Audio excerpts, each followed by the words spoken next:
Hello everyone, welcome to my YouTube channel Medical Freak. I hope all of you are feeling absolutely great. Today we have another interesting topic ahead, and this is called multiple sclerosis.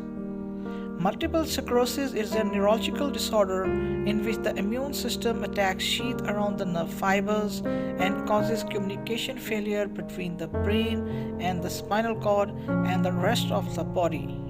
So it's a disease, we call it as an autoimmune disease. This autoimmune disease basically affects three regions of your body, mainly brain, spinal cord, and the nerve associated with your vision. So what are the symptoms of this disease? This disease can cause sudden loss of vision in one or both of the eye.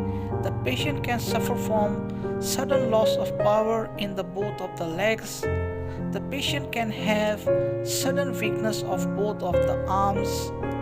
The patient can suffer from numbness or tingling in one half of the body.